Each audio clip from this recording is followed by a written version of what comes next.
When I was a kid, I lived in a house with my cousins.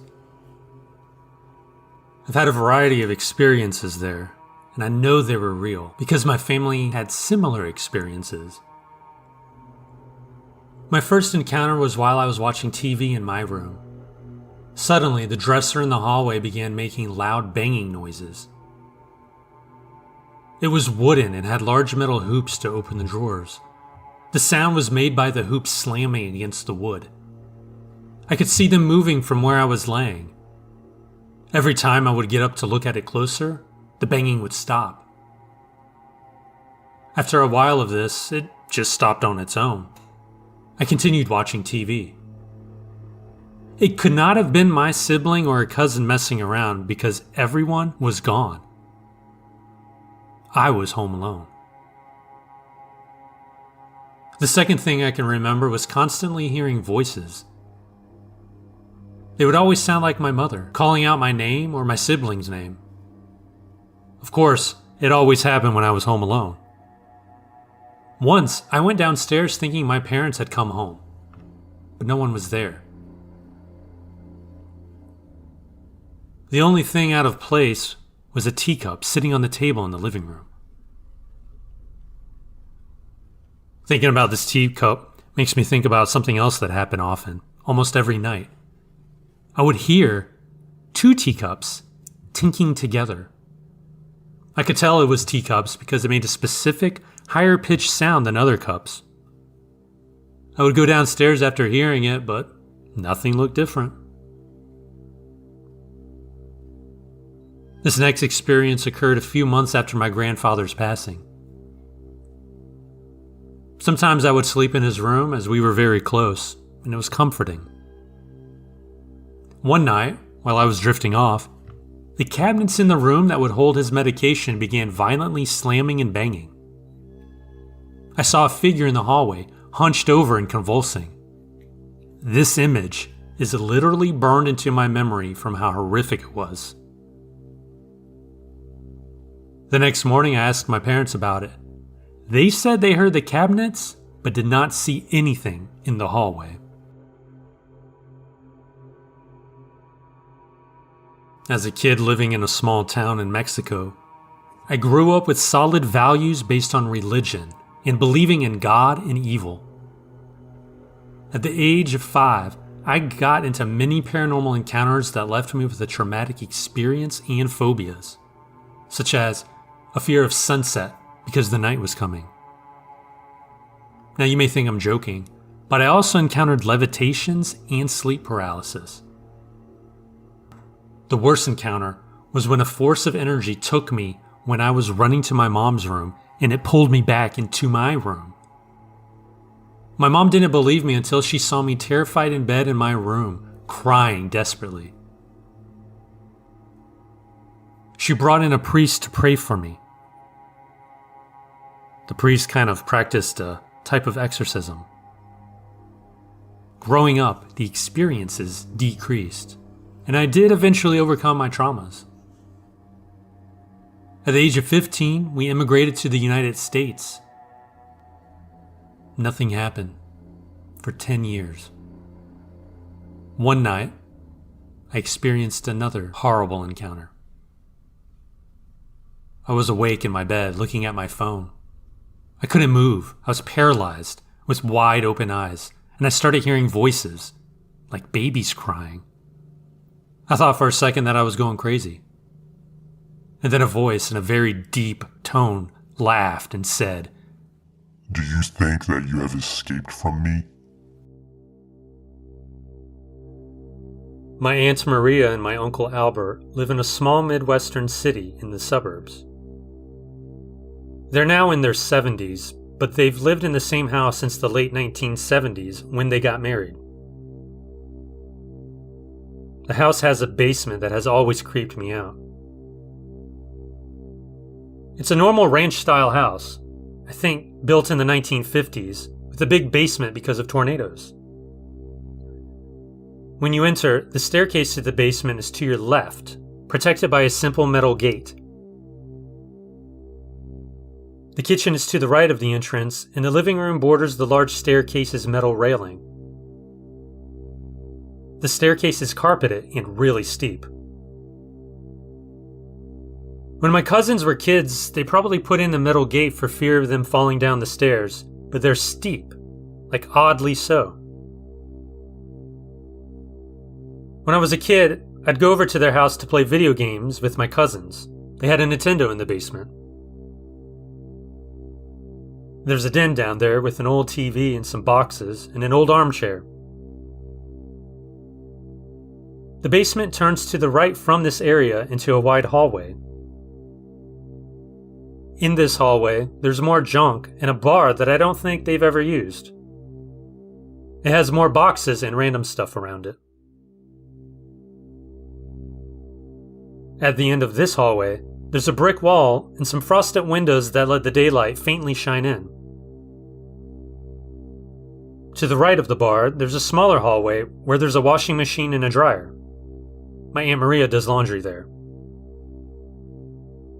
I think this smaller hallway goes on to meet up with another brick wall, above which would be the driveway where you can just barely see through more frosted glass windows at ground level.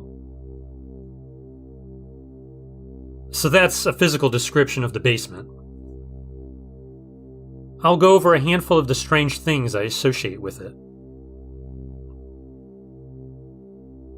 When I was a kid and I'd go down into that basement, I would never go farther than the den area. I just refused. It creeped me out. And I would make sure that when I turned the lights off, that I would run up the stairs to get out of there. That's pretty normal behavior for a kid, but having been there as an adult, I've noticed that everyone seems to have that kind of reaction down there. Except maybe my aunt. I don't think Albert goes down there much. Something that's important to note about my Aunt Maria is that she's an incredibly neurotic, nervous person. She keeps her house spotlessly clean, including plastic on the furniture. If something is out of place for her, she'll put it back immediately. That's just the kind of person she is. Except when it comes to the basement. My family moved out of that city when I was about 12, but we'd come back to visit my dad's family there about once a year. I remember once going back down there after having not been there for a whole year and discovering that the Nintendo cartridges and the TV remote were exactly where I had left them on the floor near the TV. It struck me as really strange that Maria hadn't put them somewhere else or neatly arranged them since I knew that I had moved them. It just seemed so out of character for her. One thing also I should note. My Uncle Albert's mother was killed during a robbery gone wrong in the 1990s. They never found her killer. Some of the boxes in the basement are likely her things. I lived in a house at the end of a cul-de-sac. The cul-de-sac broke off from a road widely known throughout the town to be haunted. In general, the place had a sort of spooky vibe. I couldn't quite put my finger on why.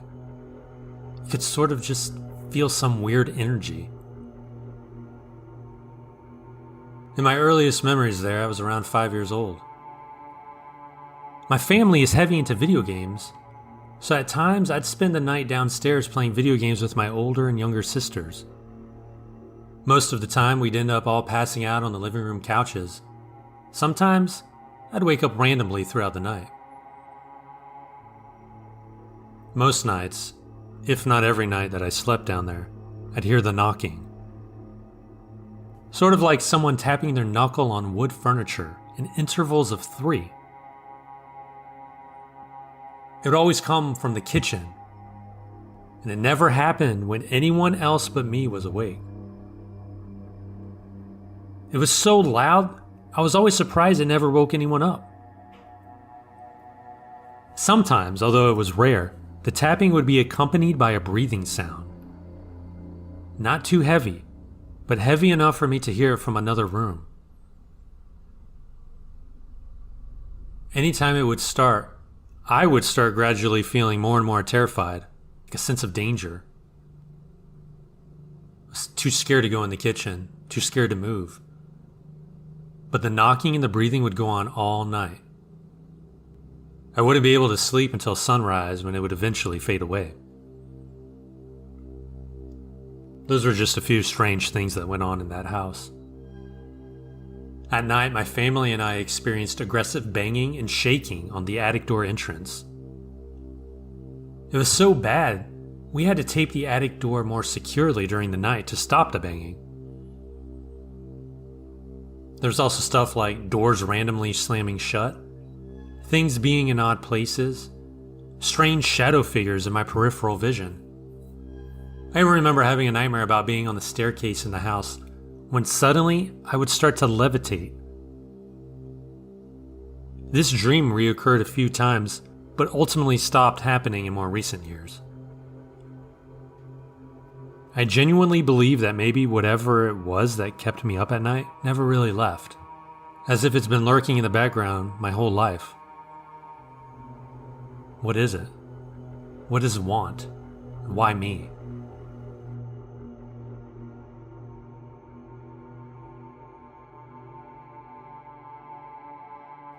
Years ago, me and my then girlfriend moved into a small, one-bedroom bungalow.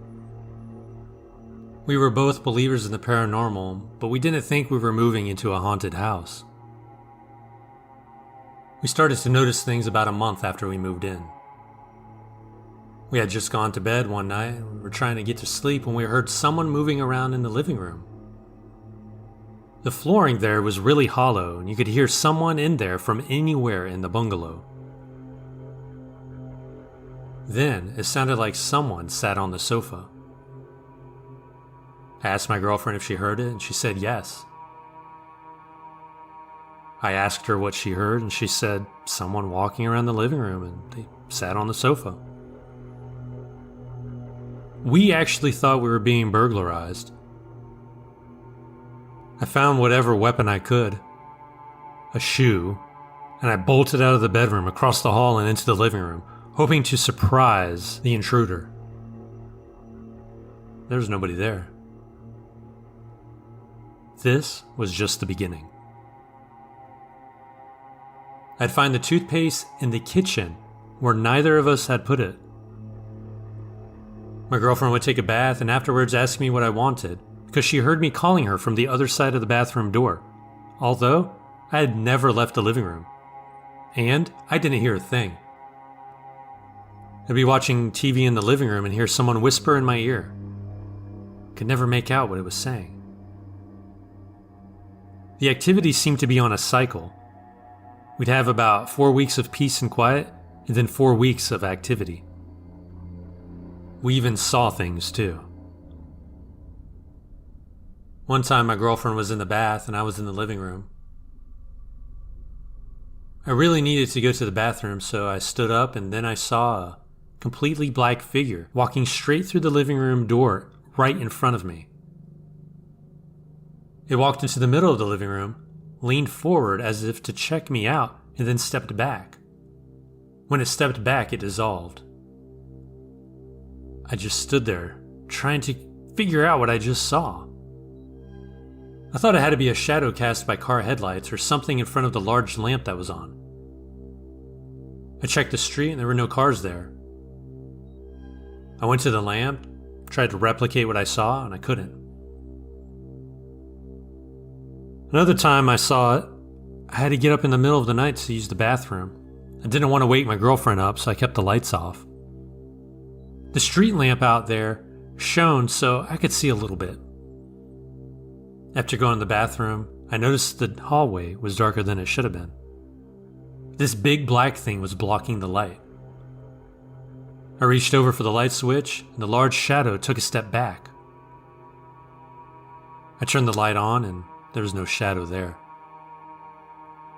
Nothing.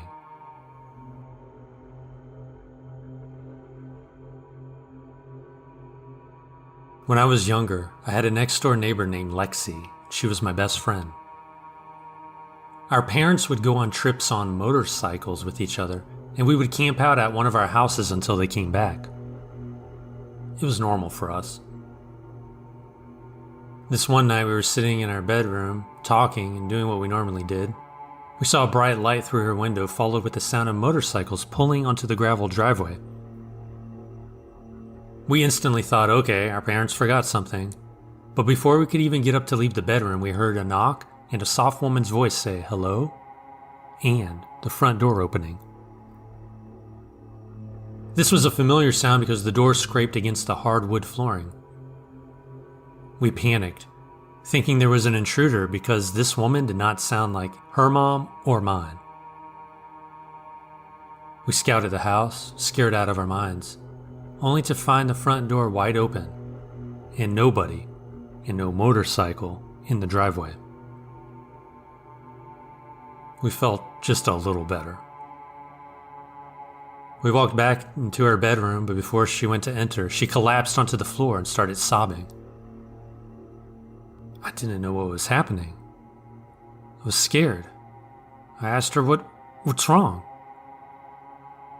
She told me something as tall as the door frame was standing in her parents' room. After our parents returned, her family continued to have paranormal activity in their house. Eventually, they moved out. When I was a young child, I had 3 imaginary friends.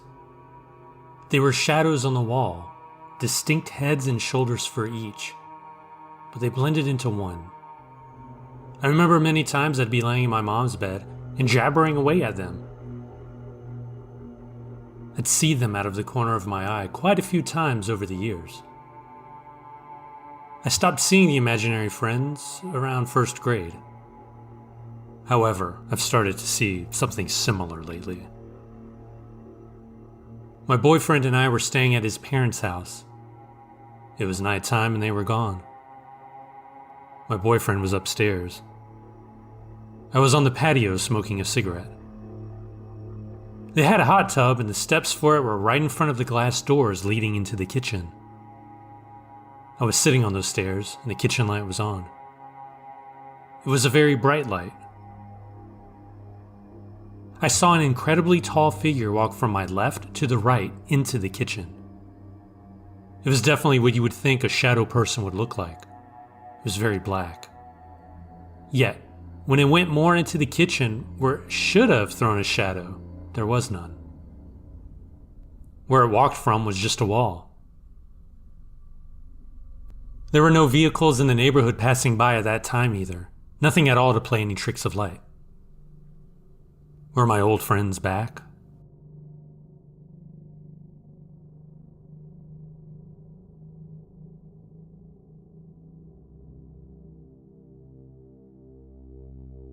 I saw a shadow person at my old house in Hollywood. The building was about 100 years old and had 55 units in it. If any building had had a lot of turbulent residual energy, it would be this one. I'm sure a lot of crazy stuff has gone down there over the years. Weird stuff would happen there all the time.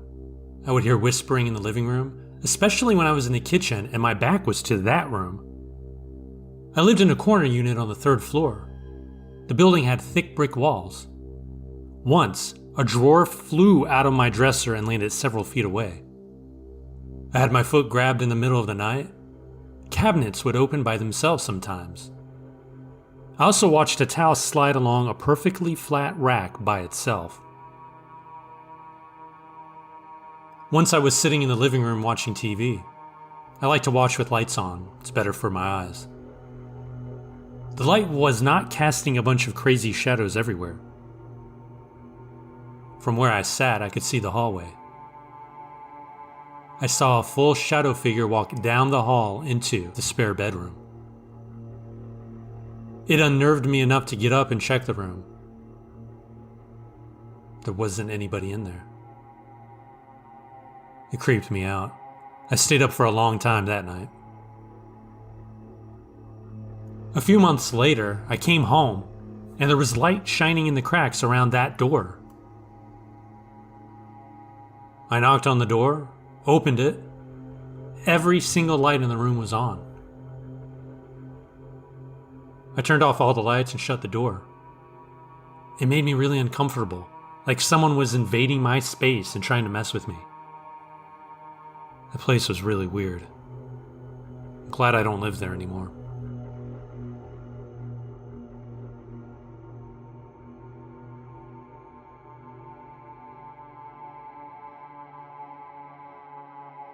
My husband and I have seen shadow people. There was never a negative energy associated with them. On one occasion, I saw a black mass that looked hunched over and moved from a doorway towards the interior of a room. On another occasion, I ran into my bedroom, and though the light was off, I could see a completely pitch black head and torso in front of my closet. I almost ran into it. It appeared to step back before disappearing. A week or so after that experience, my husband was getting ready for work pretty early in the morning. He didn't want to turn on the bedroom light to wake me up. However, I was still awake because he was moving around. He sat at the end of our bed putting on his socks. He got up quickly and started to walk towards the door. When he took one step, I heard a plastic bag in the corner of the room crumple. My husband practically sprinted out of the room. When he got home from work, I asked him what happened, how I could hear a bag moving in the morning when he wasn't anywhere near it. He said he saw shadow legs from just the torso down, and when he got startled and jumped up, the legs quickly walked backwards and moved into the bag in the corner before disappearing. I asked my reverend what he thought of shadow people, and he mentioned that it could just be a spirit visiting. While many people see white lights, white ghosts, it takes a lot of energy for a spirit to manifest into appearing, drawing energy from its surroundings to form a shape. On the other hand, he said it would be easier for a spirit to pull in energy rather than harnessing energy to make a figure, and that's why it could look like a shadow person or a hole ripped into their surroundings. At any rate, these shadow things didn't scare me or my husband. They seemed harmless.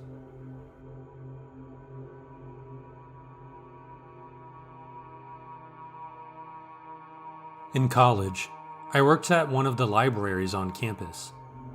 I worked night shift as a closer, which entailed making sure the library was shut down, no one was hiding in it, and everything was properly put away. It wasn't too much of a big deal, and I enjoyed it. After work, I would usually go to the on-campus food place for some chicken fingers or a burger. It was just down the street, no more than a 5-minute walk. I began to notice that there were often people ahead of me walking very strangely.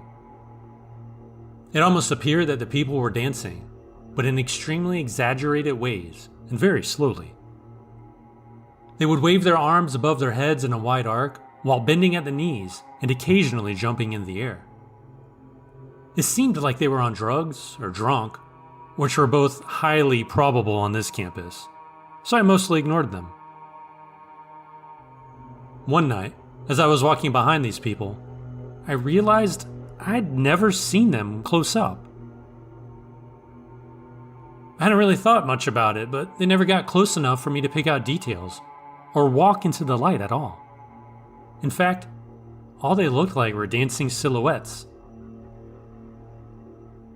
Being curious, I watched them more closely and noticed they never became clear to see, even when passing under streetlights. Stranger still, I caught a glance at them going around a bend one time when they had to pass in front of a large windowed building. I couldn't see them in the window. They didn't have any reflection. They were gone when I rounded the corner. Now, if this happened once, then I would be skeptical. Maybe I was tired, or it was people in morph suits trying to freak out freshmen. But this happened repeatedly once or twice a week for 4 years. I eventually told other people about them, and they started seeing them as well. A couple years ago, my grandmother passed away. She lived in a rural town where the electricity often went out, and water came from wells. I was deeply attached to my grandmother. Her last wish was to see me before she took her final breath. Unfortunately, I couldn't make it in time. This fact weighed heavily on my heart. 2 years later, I found myself back in my hometown. One night, as darkness enveloped the village, The electricity flickered out as usual. My cousins and aunts sat outside, chatting under the moonlight. One of my aunts asked my cousin and me to fetch a lamp from the storeroom adjacent to the kitchen. The rustic charm of our rural home was evident in its old brick walls, some of which were crumbling. With the torch in hand, my cousin and I ventured into the storeroom. As I rummaged around for the lamp, I noticed a shadow on the wall moving behind me. It mimicked the distinct bent posture of my grandmother, who had suffered from a back injury. I assumed it was my cousin playing a prank, so I chuckled and asked her to stop.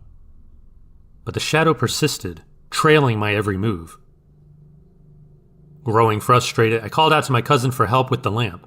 However, when I turned around, the room was empty. Confused and a bit unnerved, I stormed outside, convinced my cousin was behind the trick.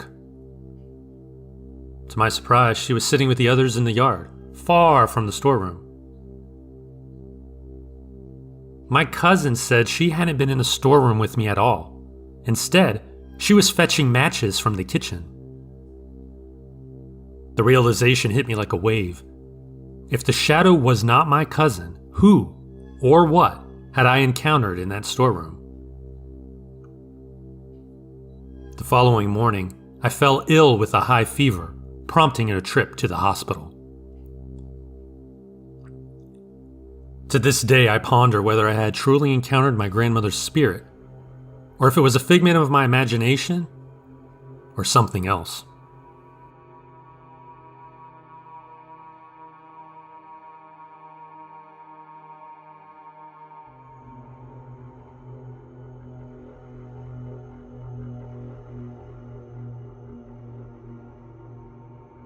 After 10 years of sharing an apartment with a roommate, I decided to move out and into a second-floor apartment.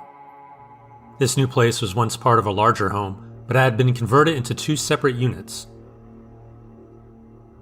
The first floor was still a house, while the second floor was turned into an apartment for the owner's daughter. When she moved out after getting married, they decided to rent it out. The layout was simple. A single entrance door led to a flight of stairs.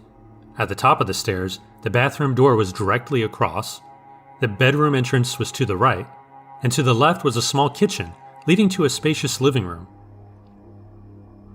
The living room held my interest, especially with its unique half-door storage spaces built into 2 walls. The first week in the new place was peaceful. However, after about a week, I experienced something strange.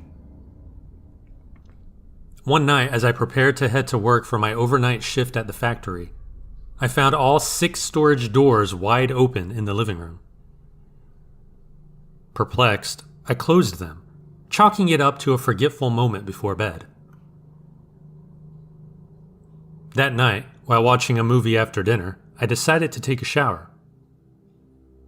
As I undressed and started the water, I heard a knock at the main door. Quickly pulling on my pants, I headed downstairs, only to find nobody there. Assuming they had left, I returned upstairs to shower, making sure to close the bathroom door behind me as usual. Mid-shower, there came a loud pounding on the bathroom door. Startled, I called out, but received no response. Frozen with fear, I listened, hearing nothing more after a few minutes. I cautiously resumed my shower, only to have the pounding return, stronger than before. So I hurried up and dried off and flung open the door, ready to confront whoever was causing the disturbance. But there was nobody there. I felt watched. I rushed back upstairs, commanding whatever presence was there to leave. However, the strange occurrences persisted. For the 3 years I lived there, the bathroom door would be pounded on whenever closed, and the storage doors, they would randomly open. The most terrifying incident happened one night as I headed to bed.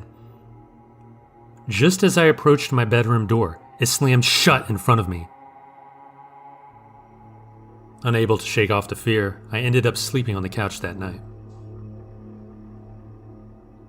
Despite my attempts to cleanse the place and ward off whatever was haunting it, nothing seemed to work.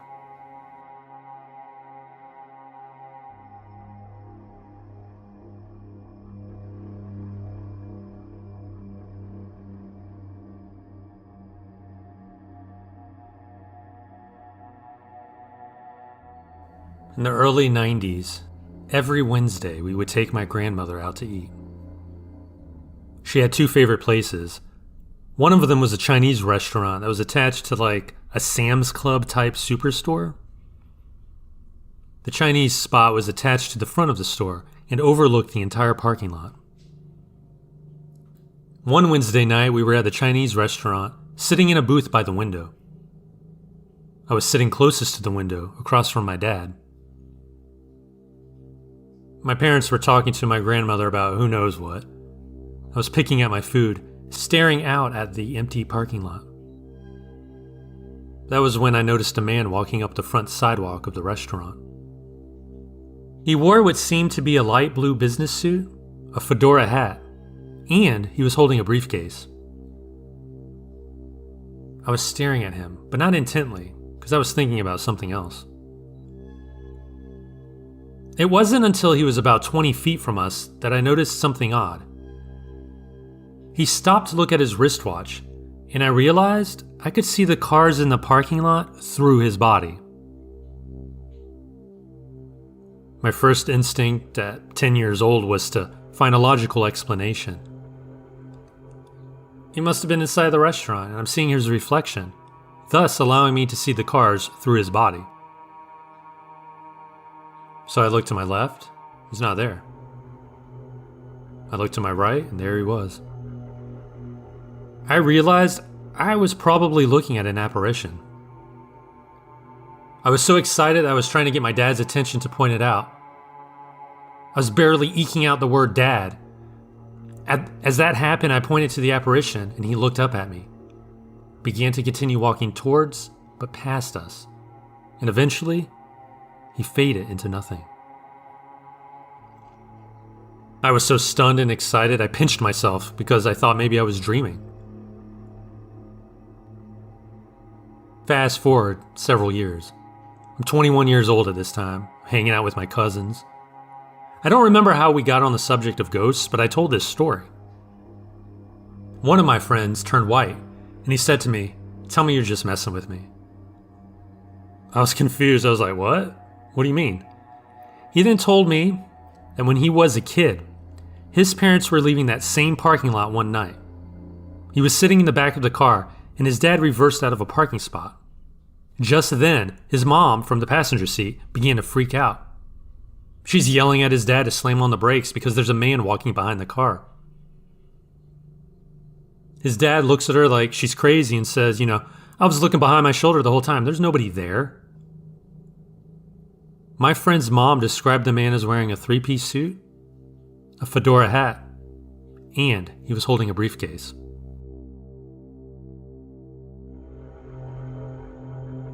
For the past decade, I've indulged in a peculiar hobby of mine, staying at haunted bed and breakfasts.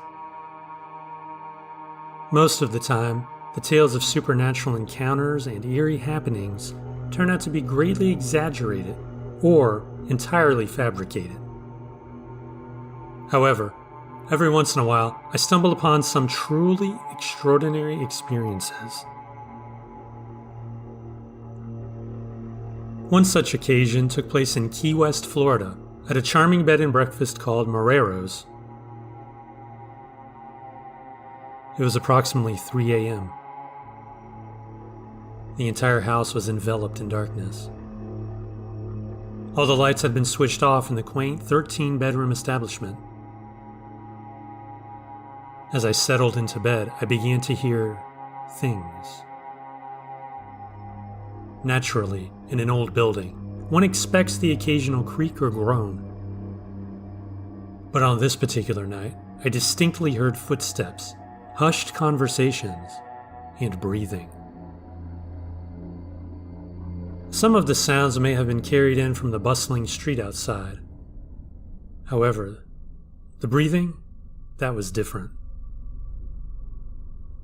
In the stillness of the room, I could discern an irregular wheezing, akin to the labored gasps of an elderly individual whose lungs have been ravaged by disease. Still, I brushed it off as the settling of the aging wooden structure due to the cooling temperatures of the night. By now, it was around 4 a.m., but I was wide awake. Suddenly, an immense weight pressed down upon my chest.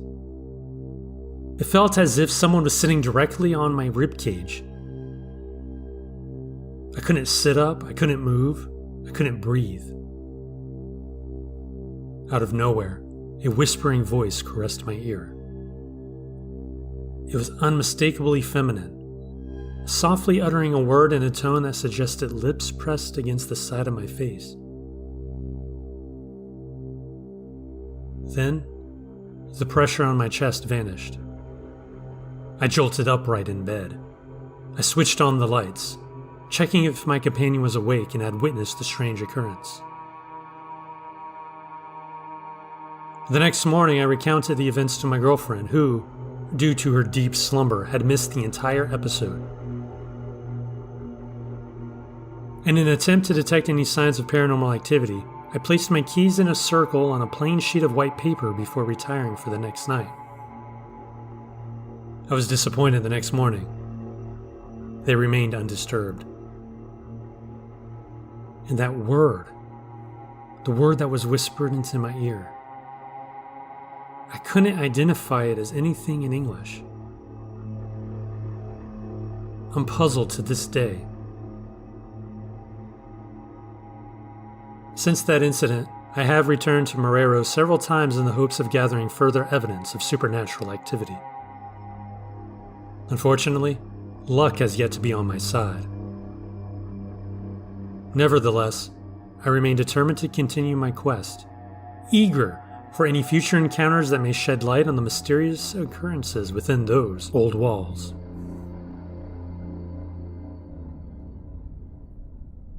When I was 13 years old, I had a ghostly encounter in my previous home. My bedroom was located on the lower level of our raised ranch house, while the rest of my family's bedrooms were upstairs. From the very first night I slept in that room, I was overcome with an unsettling feeling, like someone or something was always watching me. Strange occurrences would happen every now and then, like hearing footsteps, random knocks, or seeing objects mysteriously moving on their own. After 2 months in the house, something eerie took place. I went to bed as usual, turning off the lights and closing my bedroom door. At 2 a.m., I suddenly woke up.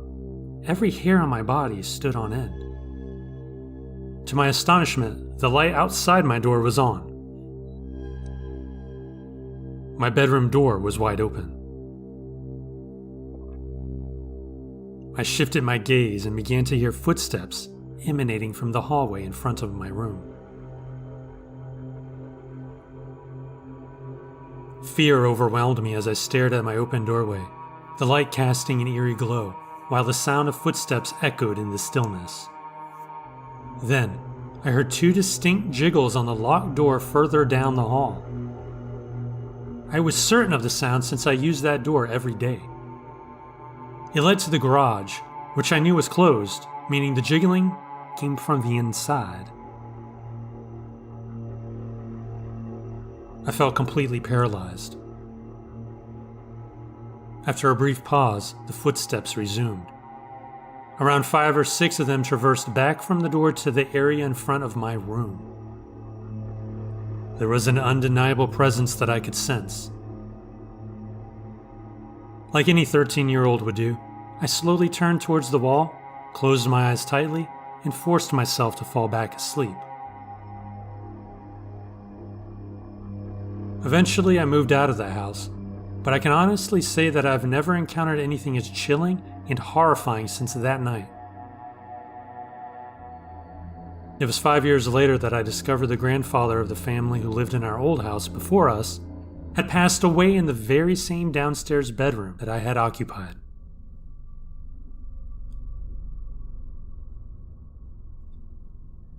My friend James rented a house immediately after the previous tenant passed away. The circumstances were unusual because James's wife, who works as a paramedic, responded to the previous tenant's 911 call when he suffered the heart attack. Unfortunately, despite their efforts, the man's condition worsened and he passed away before reaching the hospital. Given the circumstances, James and his wife were able to quickly secure the rental from the landlord. From the moment James moved in, he claimed that the house was haunted. I was skeptical when he told me about them because I had only recently met him through his brother, whom I had known for a while. However, since my fiancé was friends with James's wife, we were invited over for dinner one evening. James once again recounted his encounters, assuring me that I would witness strange phenomena. I felt like being in the audience of a magic show, where my task was to figure out the tricks behind the illusions. I anticipated James repeatedly pulling tricks, and I was prepared to expose them throughout the evening. To my surprise, the lights in the house flickered rapidly, even when no one was near the switches. I brushed it off as a faulty breaker, but James simply shrugged it off. His wife showed me a hidden cabinet near the entrance, explaining that she dreamed about its existence and later discovered it with James after she woke up in the middle of the night. I believed her account, considering her more serious demeanor, although it could have been her unconscious thought or knowledge gained during her response to the 911 call at the house. Suddenly, we heard loud footsteps coming from upstairs. I quickly rushed up to investigate, but I found no evidence of a setup or practical joke. Then, 2 doors closed on their own, leaving James baffled. He just shrugged and looked at me as if to say, "See?" Later, when I went into the kitchen alone to get a glass of water, someone had mysteriously moved my car keys from one table to another while everyone else was in the dining room. The most astonishing moment was yet to come. As we continued discussing these occurrences, I made a lighthearted remark to James, telling him that it would take much more than these experiences to convince me. I jokingly suggested that the ghost could even call us on the phone. The phone rang. James laughed and answered it, waiting to see the caller ID. I can't tell you how bewildered I felt when I saw my own phone number from my house appear on James's caller ID while I was present in his living room with my fiancé. To clarify, no one was at my house at that time.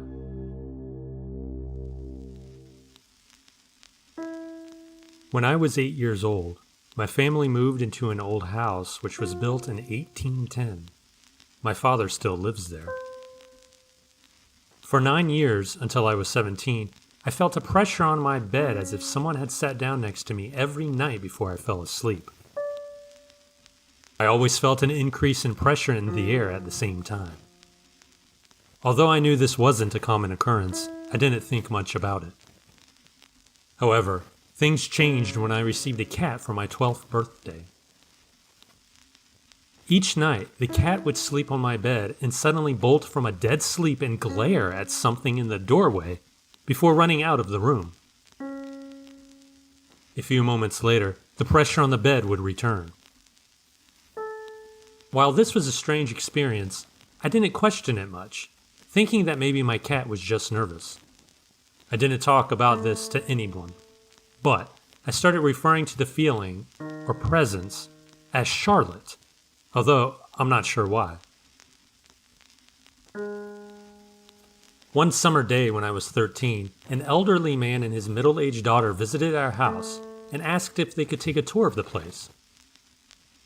They explained that the man lived in the house with his aunt as a boy and later raised his family there. During the tour, my mother asked if they remembered any strange occurrences or stories about the house. The man chuckled and said that everyone who slept in one particular bedroom felt a little unsettled, and his daughter said that she always felt as if someone sat on the edge of her bed at night. Her father used to joke that it was his aunt looking out for them, his Aunt Charlotte. This confirmed what I had never admitted to myself, that I had been experiencing a ghostly presence every night for the past 5 years. Going to bed was never scary or freaky, and I just tried to ignore the feeling when it came. However, one night when I was 16, my parents were going through a difficult patch in their marriage, and I was feeling depressed. After about 20 minutes of going to bed, the cat bolted out of the room, and I felt the familiar pressure on my side. Then, I felt a hand brush through my hair. I ran straight downstairs to my mother, who was dozing in the living room.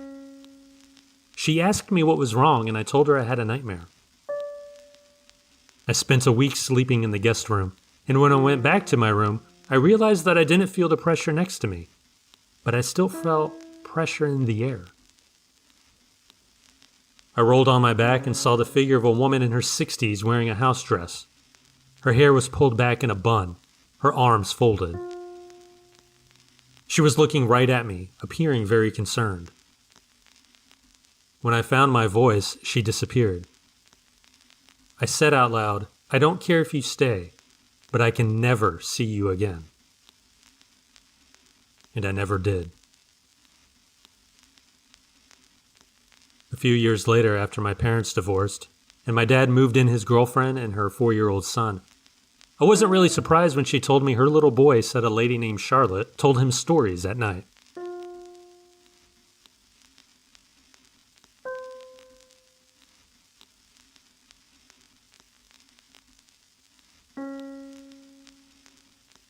Last year, I stayed in a hotel with my mom.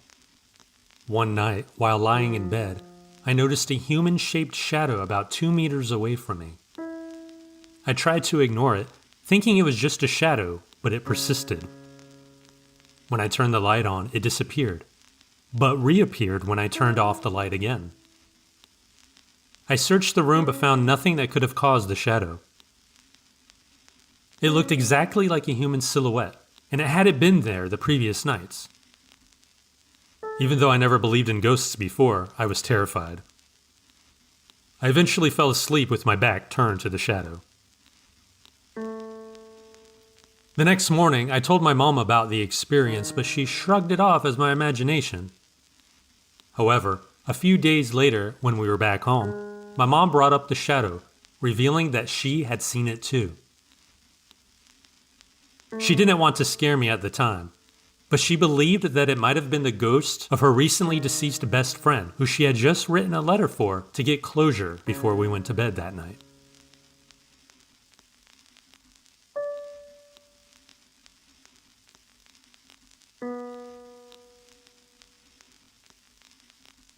I was working a night shift from 7 p.m. to 7 a.m. at a bone marrow transplant unit with only one other nurse. We had 5 patients, and it was 3:30 a.m. when my coworker came out of room 4.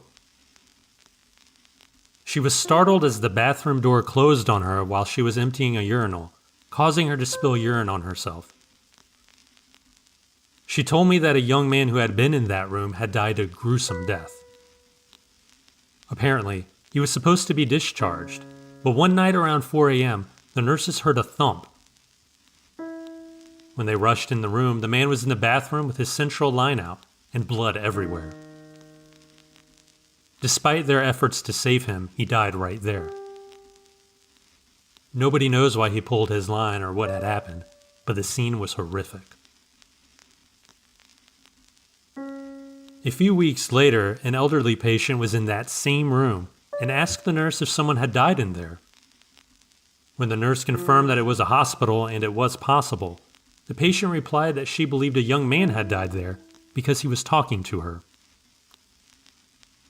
Later, The nurse found that one of the patient's triple lumen central lines was cut, not pulled out. There were no scissors in the room. The patient claimed that the young man had done it.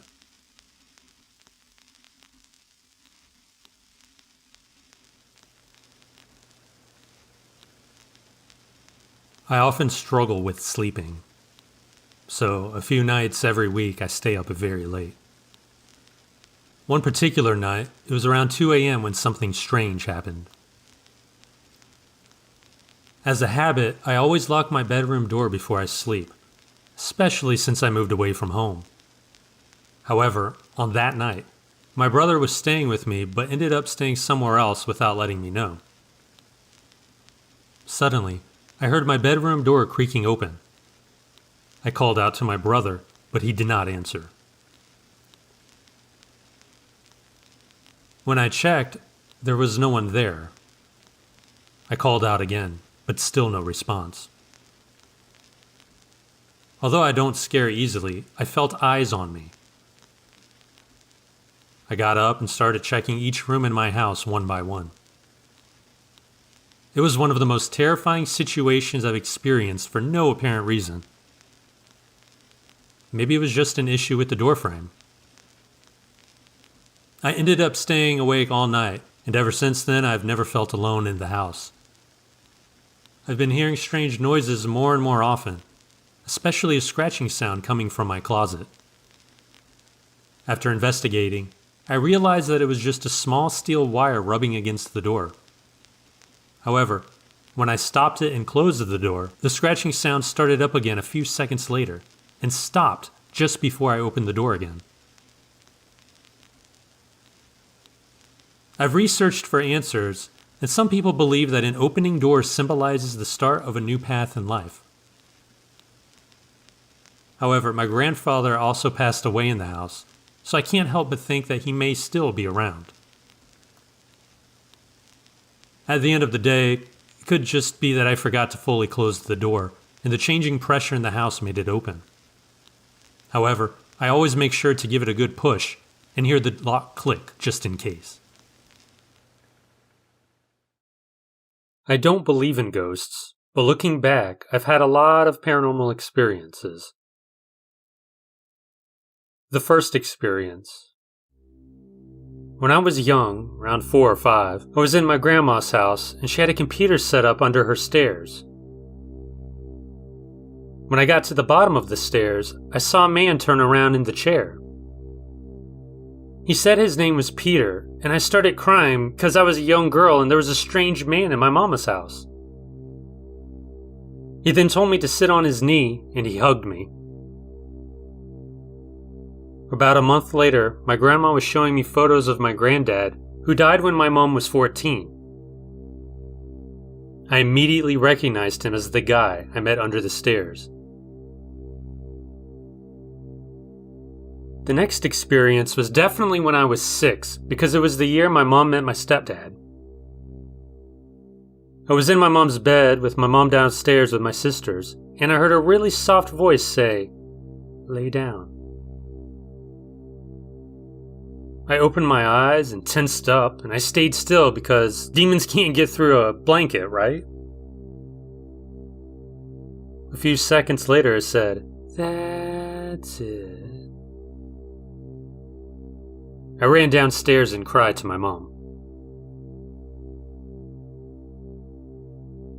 The next experience happened a few months after this and continued for maybe 3 months.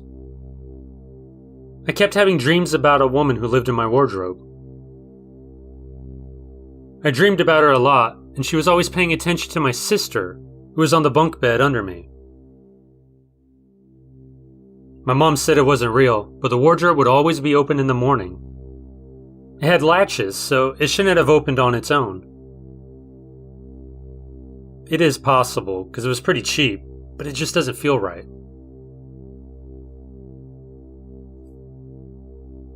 When I turned 7, my mom and my stepdad went on a holiday together for the weekend. I was being babysat by my oldest sister and her husband. My niece had just been born. It was about midnight when I was woken by my sister and her friends downstairs.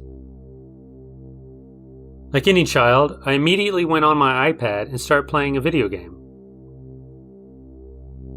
I started hearing my mom's voice from the corner of the room. She talked for about 30 minutes before I started getting closer.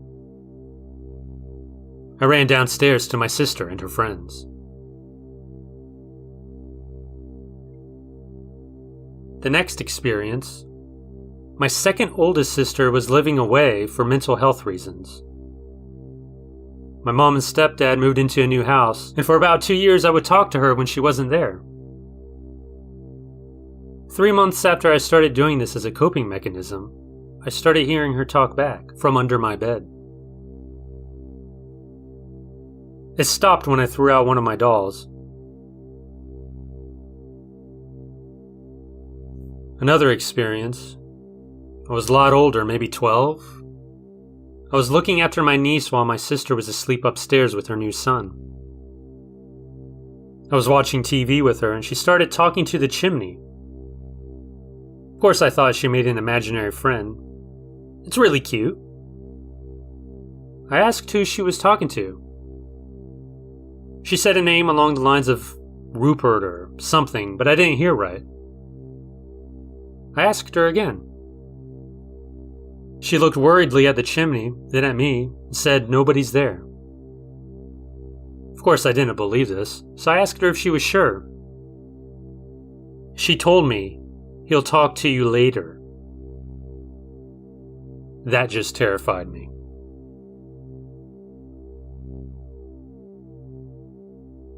I'm gonna backtrack a little bit. Speaking of imaginary friends, I used to have one. He was in a wheelchair. One time he got scared when I went out to the ice cream truck. He screamed at me to stop. Later in my life, I learned of my cousin who died when he was run over by an ice cream truck. Another experience happened at my grandma's. I went there a lot because I felt safest there at the time, and that's where I could see my dad. Me and my sister would share the room, but at this point, my sister was away for the mental health stuff, and I was really scared. I woke up around 1 a.m., and I saw the wardrobe door with all the sewing and clothes stuff swinging very slowly back and forth. I just laid there and cried. I never slept with the window open, so it couldn't have been the wind. I kind of wish it was. My last direct experience. I had just moved from England to Australia with my stepdad's job. I had a hard time sleeping, as this wasn't soon after my grandma died, so I was going through a lot at the time. I spent a lot of time watching TV at night. I'd play with the curtains using my feet because I needed constant stimulation. After about half an hour, I heard the most clear from behind me. I shot up and sat there for another 20 minutes because I didn't want it to think I was going to run away. In my mind, running away meant it would chase me. This shit just haunts me.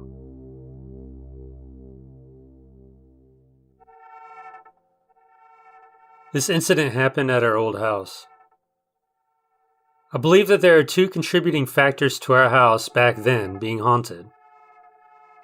It was the only house on the left side of a hill that had a Catholic school for boys nearby, and a lone grave of the owner of the land on the lower part of the hill. The school has its own history of being haunted. It was built by the British in the olden days. It has also been said that the toilet area is haunted by a headless man who was probably murdered there. The sounds of a basketball bouncing in the middle of the night can also be heard. There's also been stories of the priest abusing the boys living in the hostel, making them scrub the dirty toilets and denying them food. My experience happened there when I was pretty young. The ground floor was still being constructed, At the time, my cousins were also staying with us, so the bedrooms were all occupied. Problem with that was the late delivery of the door, which meant that me, my mother, and brother would have to sleep in the room that had no door. It was partially covered by a tin while the upper part was left exposed. The thought of having to sleep that way made us feel very uncomfortable, especially my mother. But since we had no choice, we did it anyway.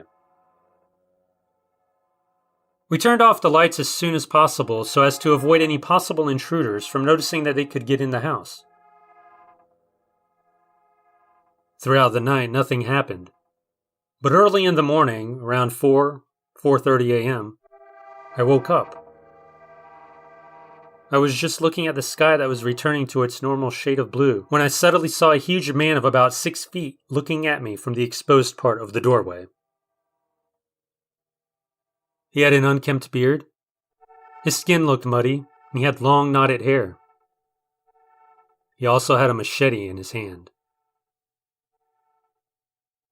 I wanted to scream, but I couldn't. I just lay there until he broke his gaze away and started walking, till I heard him jump over the wall. As soon as I was able to move again, I tried to wake up my mom and tell her about it, which I did, but she obviously did not believe me.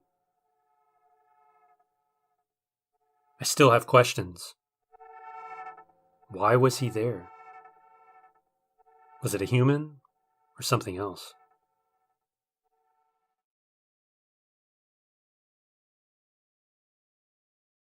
When my grandma left my abusive grandpa, she moved herself and 2 of her 3 daughters into a new house. My aunt met a guy and they started dating. He was what you would call a greaser. Hot rod driving, leather jacket wearing, greased back hair having dude. This would have been the early 1970s. Most nights, he'd park down the street and walk to her bedroom window, tap on it, and she'd let him in. Her bedroom was at the back of the house and the driveway was gravel. I went past my mom's bedroom. My mom told me every time he did it, she'd hear his boots crunching in the gravel as he walked by. They would do whatever they did, and he'd climb back out the window and leave. Somehow, my aunt eventually met who would become my uncle, and she broke things off with the guy. He didn't take it well. One night, he stopped by and tapped on the window. My aunt let him in, and they talked for over an hour. Then he left. The phone rang in the living room, and she went out to answer it. Her friend was on the other end, sobbing. She told my aunt that the guy had killed himself.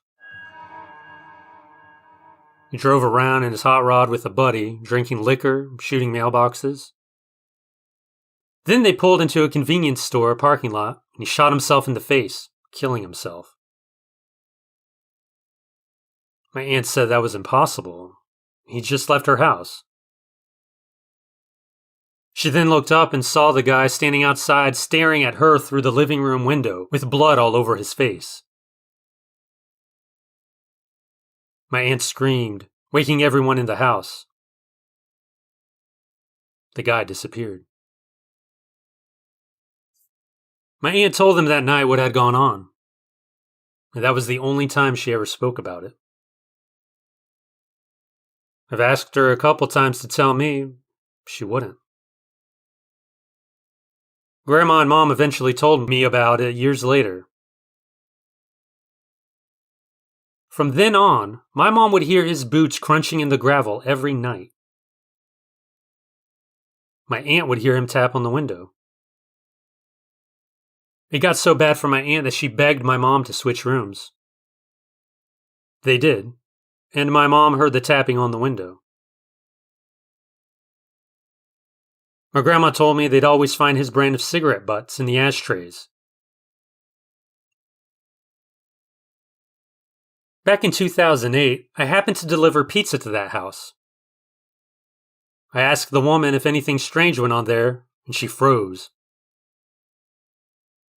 She said the back room window got tapped on all the time, as well as knocking on the side door. Even though the driveway was paved, she heard what sounded like boots on it all the time. One of my first memories from my childhood is a weird one, but I recall the events of one night in particular as if it were yesterday. I was fairly young, about 3 or 4 years old. I had an older brother who was 4 years older than me, and we lived with our parents. One night, I woke up with a horrible stomach ache. I climbed out of my crib. I remember vomiting a handful of times before I made it to the hallway. Once I reached the hallway, I could hear a voice that sounded like it was coming from my brother's room. It kept calling out, "Mama," over and over.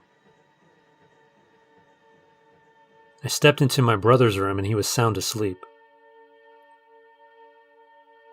I stepped back into the hallway and felt that the origin of the voice was right where I was standing in the hallway.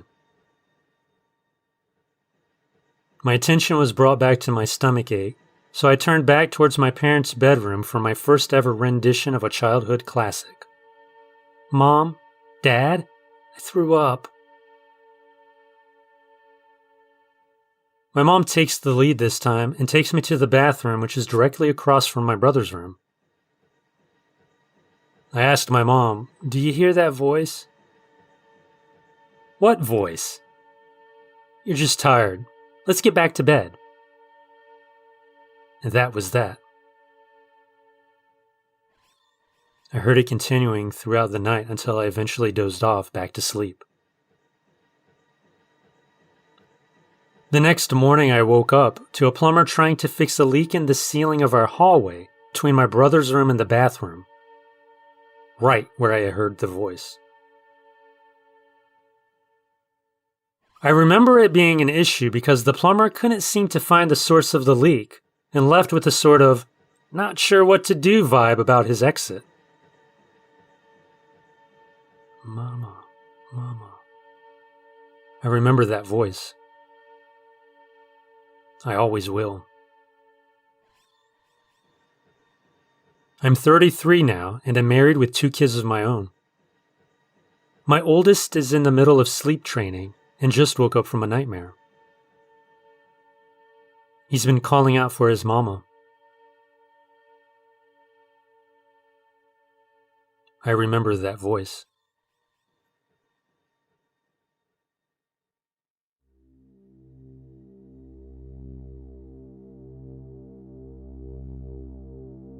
My wife used to work at the Great Wolf Lodge in Mason, Ohio. She worked 3rd shift at the front desk for 5 years, and things would happen there constantly.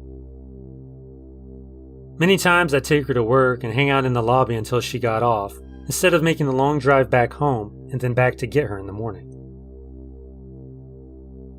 Employees she worked with would share stories with me all the time about things that happened to them or to guests. One room in particular that seems to be the most haunted had reports from guests that something in the middle of the night would jump on their beds.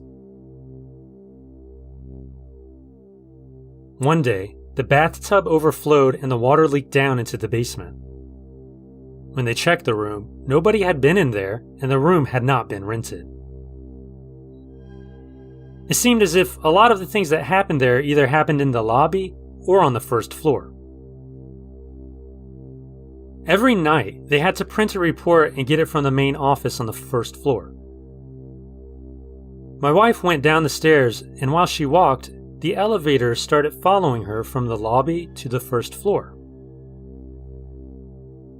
When she got down there, the doors to it opened, and nobody was on it, nor was there anybody waiting for it. Another night, she got the report and was waiting at the doors for the elevator. Behind her, she heard a man say, "You never asked my name." She spun around. Nobody was there. She walked down the halls and found nobody with her anywhere.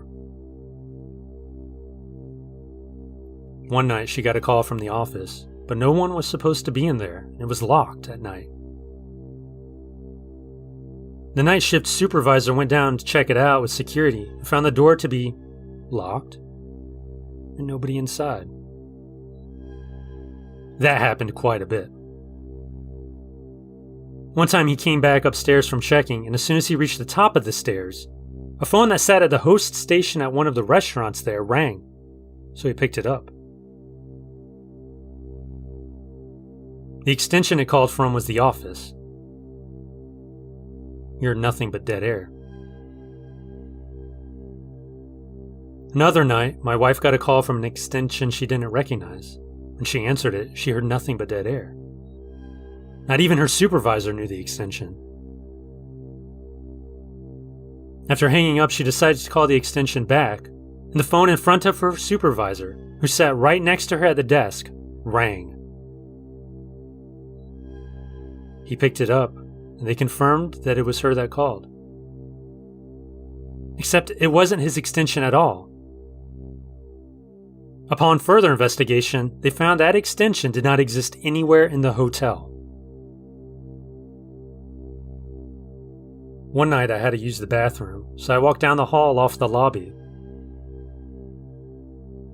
As I got to it, I looked up and saw someone walking in ahead of me. All I saw was their leg from about the knee down. It appeared to be a white guy, red shorts, white socks, red shoes. I was only a few feet away, yet nobody had been in front of me at all in the hall. When I went into the bathroom, I didn't see him. I looked in each stall. I was alone. There was absolutely nowhere for him to go. Another night, sometime around Halloween, they had the lobby all decorated and there was a DJ booth. Right around 4:45 in the morning, it began playing a song really loud and scared the hell out of us all.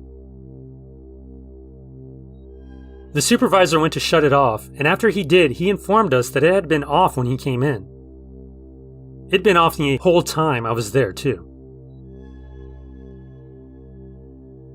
This place is right next to Kings Island, which is also supposed to be haunted. Ghost hunters did a show from there once and found nothing.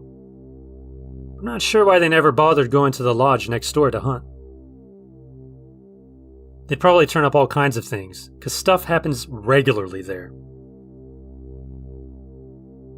Maybe the company doesn't want that kind of publicity. I guess I ruined that. Should you ever happen to go to do some hunting, things seem to happen mostly between 3 and 5 in the morning. Good luck.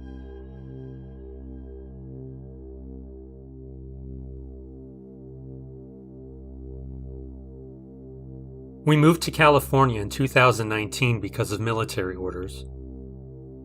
We were living on base housing when this all took place. My husband was due to be gone for a short op in a few days. We were laying in bed with the blinds open, so it wasn't completely dark. We heard our door squeak a little, then the sound of little feet against the floor. We thought one of our kids had woken up, so we turned the lamp on beside the bed, and nothing. Nobody was there. We go to the kids' rooms, and they were all asleep. We were a little freaked out, but we ignored it. My husband left a few days later for the op, and that's when shit hit the fan. Our first night alone, the kids and I were watching TV when all of a sudden the box of chips flew off the fridge. I told my kids that we probably left it too close to the edge. That night, after I tucked them in, I went to my room to watch Netflix. I got up to get something to drink, and I always check on them to make sure they're covered up. I snuck a peek into my daughter's room, and she's asleep, but her blanket was being moved off of her in an upward motion, like someone was lifting it. I flung her door open, and the blanket dropped. I thought I was going crazy. A few days passed with nothing, but then it started happening again. I was in my room at night and I started hearing crying, like deep, sad crying. I rushed into the hallway. Both kids were asleep. I didn't tell anyone because I'm sure I would have sounded certifiable. The next day, my kids were playing in my daughter's room. They came running out screaming, saying there was a girl in the closet. The girl screamed at my daughter to take her pigtails out or she'd cut them off. The little girl also called my daughter a little bitch. That same night, I let the kids sleep on the couch with me because they were so freaked out.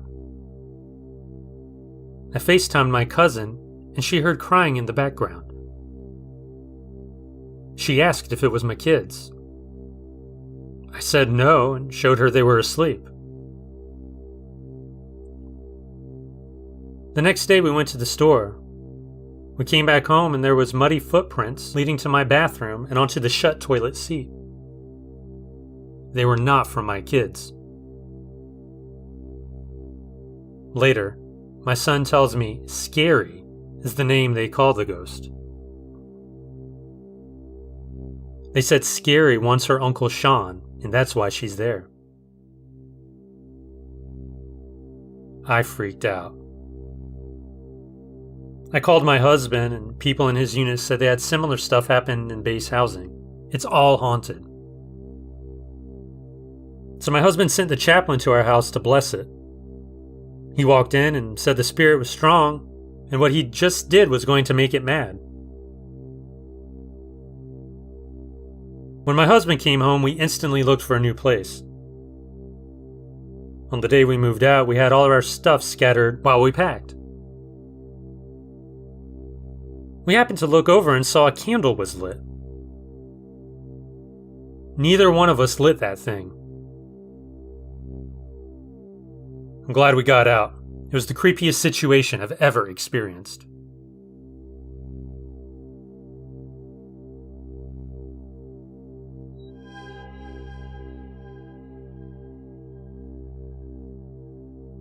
My Aunt Maria and my Uncle Albert live in a small Midwestern city in the suburbs. They're now in their 70s, but they've lived in the same house since the late 1970s when they got married. The house has a basement that has always creeped me out. It's a normal ranch-style house, I think built in the 1950s, with a big basement because of tornadoes. When you enter, the staircase to the basement is to your left, protected by a simple metal gate. The kitchen is to the right of the entrance, and the living room borders the large staircase's metal railing. The staircase is carpeted and really steep. When my cousins were kids, they probably put in the metal gate for fear of them falling down the stairs, but they're steep, like oddly so. When I was a kid, I'd go over to their house to play video games with my cousins. They had a Nintendo in the basement. There's a den down there with an old TV and some boxes and an old armchair. The basement turns to the right from this area into a wide hallway. In this hallway, there's more junk and a bar that I don't think they've ever used. It has more boxes and random stuff around it. At the end of this hallway, there's a brick wall and some frosted windows that let the daylight faintly shine in.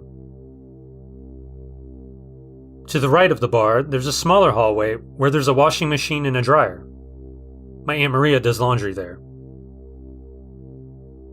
I think this smaller hallway goes on to meet up with another brick wall, above which would be the driveway where you can just barely see through more frosted glass windows at ground level.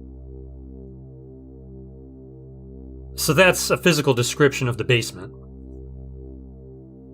I'll go over a handful of the strange things I associate with it. When I was a kid and I'd go down into that basement, I would never go farther than the den area. I just refused. It creeped me out. And I would make sure that when I turned the lights off, that I would run up the stairs to get out of there. That's pretty normal behavior for a kid, but having been there as an adult, I've noticed that everyone seems to have that kind of reaction down there. Except maybe my aunt. I don't think Albert goes down there much. Something that's important to note about my Aunt Maria is that she's an incredibly neurotic, nervous person. She keeps her house spotlessly clean, including plastic on the furniture. If something is out of place for her, she'll put it back immediately. That's just the kind of person she is. Except when it comes to the basement. My family moved out of that city when I was about 12, but we'd come back to visit my dad's family there, about once a year. I remember once going back down there after having not been there for a whole year, and discovering that the Nintendo cartridges and the TV remote were exactly where I had left them on the floor near the TV. It struck me as really strange that Maria hadn't put them somewhere else or neatly arranged them, since I knew that I had moved them. It just seemed so out of character for her. One thing also I should note. My Uncle Albert's mother was killed during a robbery gone wrong in the 1990s. They never found her killer. Some of the boxes in the basement are likely her things. I know that's a very on-the-nose, cliched kind of thing, but I swear it's true. That said, I was creeped out by the basement as a small child well before her tragic death. I'm not sure if there's a connection, it just seems like it could be important. The last time I stayed in their house was 2 years ago. I was 29 years old and the basement still creeped me out. Honestly, I've had weird dreams about it my entire life. I have these dreams where I'm in their house and something wrong is emanating from the staircase that goes down there. I'm ignoring whatever it is, just trying to act normal, but I can feel it. So, this last time I stayed in their house, I was in my cousin Madison's room. She's an adult now, but they keep her room the same as it was when she was a teenager. I kept hearing this sound coming from the basement. This kind of low, roaring noise. Almost like trucks passing on a highway in the distance, except their house isn't anywhere near a highway. I couldn't sleep. Every time I'd start to fall asleep, I'd hear something. I ended up locking the bedroom door and sitting up all night. I felt silly about it in the morning, but I still avoided the basement for the remainder of my stay with them.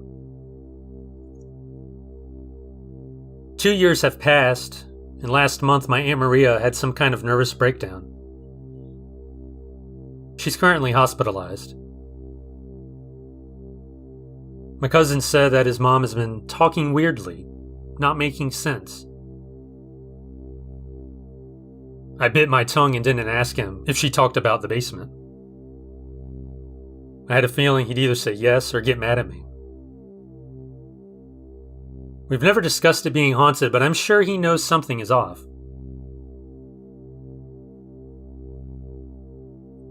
I'm 500 miles away from it, and I still dream about the basement in that house.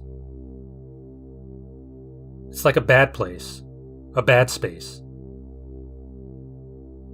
I think the next time I'm there, I'm going to make an attempt to explore the whole thing, during daylight, to see if I can break the spell. I'm worried about my aunt, though. Living in a haunted house can't be good for your mental health. Equally concerning is the fact that I keep dreaming about this place. It's like it's in my head. Like there's a physical space version of it and a mental space version, and something like that taking up my mental real estate is deeply worrying.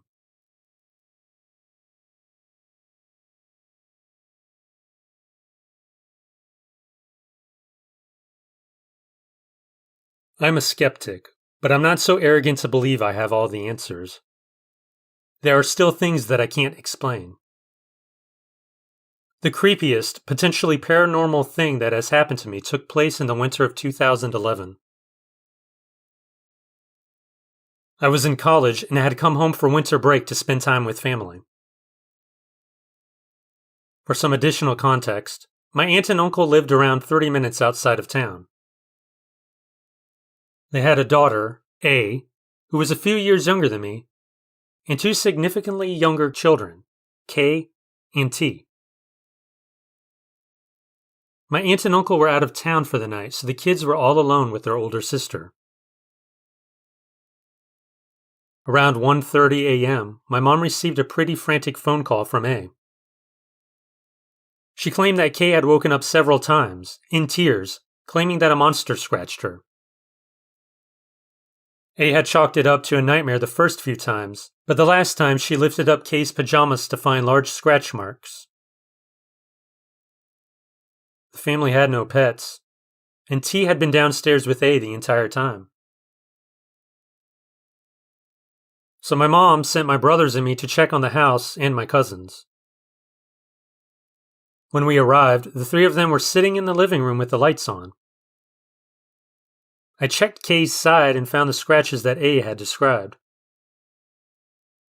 I wouldn't say they were too big to have been caused by K, but there were definitely scratches.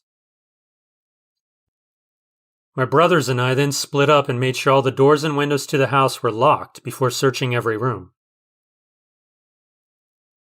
We found nothing out of the ordinary and decided to group everyone up in the living room for the rest of the night. The kids were finally asleep, so we didn't want to move them for a 30-minute car ride in the middle of the night. Just as we settled in, my cell phone rang. We were startled at first, but figured a family member was calling for an update. I pulled out my phone, only to wind up terrified and confused. According to the caller ID, the call had come from the house itself. The thing is, there were two landlines in the house. One was in the living room with us. The other was on the top floor of the house, an attic that had been converted into A's room. Needless to say, we left the house as fast as we could. We learned later that there was some funny stuff going on with the phone lines in the house. A few times a day, one of the units would redial a number that had been called recently. The call would disconnect if you answered. The telephone company explained it as an error with the phone itself. I consider myself a skeptic. However, my cousins and their family are the reasons I'm still open to the existence of the paranormal. I think my house unhaunted itself.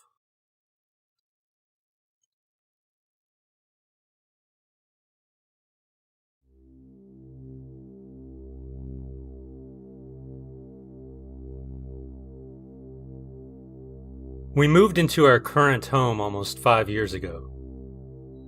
There were always little things that seemed odd to me, and it got to the point where I was so sure it was haunted I looked into the history of the house, but I didn't find anything. When we moved in, all the doors and windows had chimes. If they were opened, a chime would sound. The chimes seemed to happen a lot, but we have 3 dogs, and I guess I just assumed it was just my husband or one of my stepkids opening doors. At some point, a few months after we moved in, I was home alone, and it finally dawned on me that I was hearing the chimes. I couldn't figure out which door or window it was coming from. This continued when I was home alone or when my family was around, but no one was causing the chimes. Only I heard it. Eventually, I removed all the devices that caused the chimes because it was scaring me. We live in Florida, and the house is ranch style without an attic or a basement. That said, I kept hearing footsteps upstairs. It wasn't scampering of little rodent feet. If you've ever lived on the first floor of an apartment, You know what it sounds like to have someone walking across the room above you. That's exactly what it sounded like. There is absolutely no way anyone would stand up there, let alone walk. I did have my husband poke his head up there and check, but there wasn't anything, not even rodent droppings. The washer and dryer are in the garage, right next to the garage door. One day, I was cleaning the kitchen and went to throw the kitchen towel in the washer. I always keep my washer open if it's empty. So, I opened the garage door and tossed the towel in. I then decided to just do an entire load of laundry. My closet with the laundry basket is on the same wall as the washer, just on the opposite side. I grab the basket and go back to the garage, and the washer lid is closed. No way did throwing the little dish towel have enough force to knock it closed. Plus, I would have heard it slam because I was right there.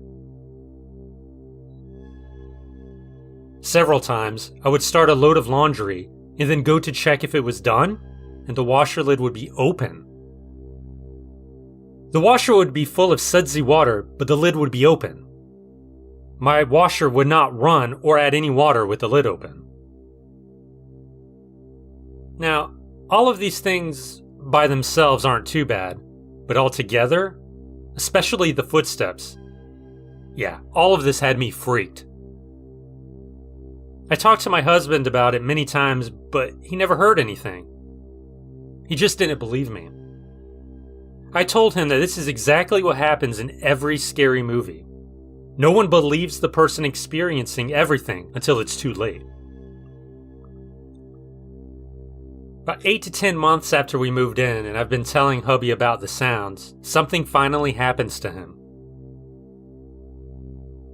It was late at night. I was sitting on the sofa watching TV.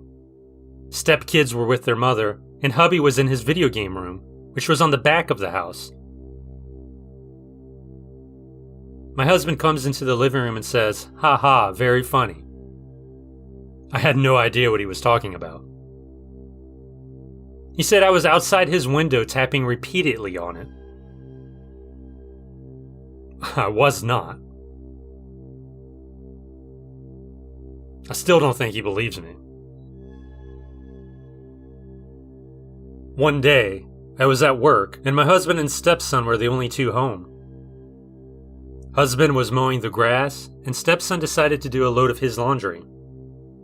Apparently, when stepson went to check his laundry, the washer opened, and it was full of sudsy water. He went outside and asked hubby why he stopped his laundry. My husband told me this story when I got home, and swears me and stepson set this up. We didn't. I never talked to my stepson about what was happening because I didn't want to scare him. Well, everything calms down, and it seems like at least a year goes by without incident. Then my dad dies. He lived in Ohio and had never visited my new home. 3 or 4 months after he passed, I was in the kitchen cooking dinner. Husband was in the game room and stepkids were with their mother.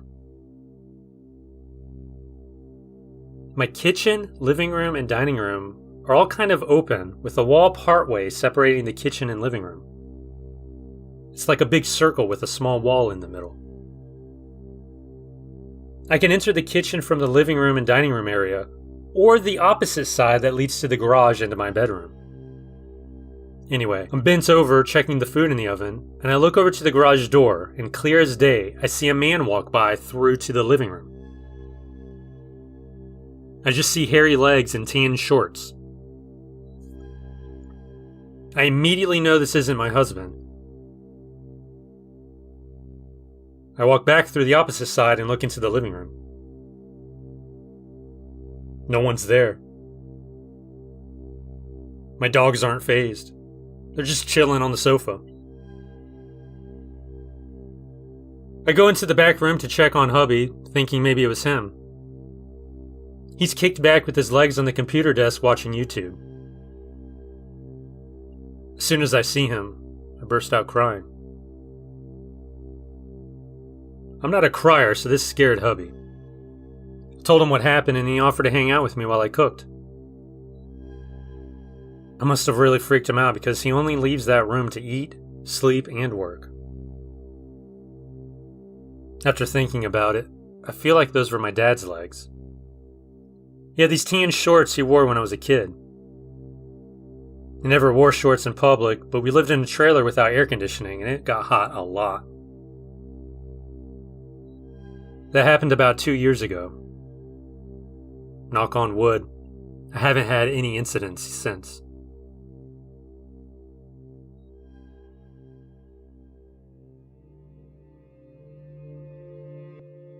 I've come to a point in life where my mom is trying to tell me all those family secrets I was too young to understand.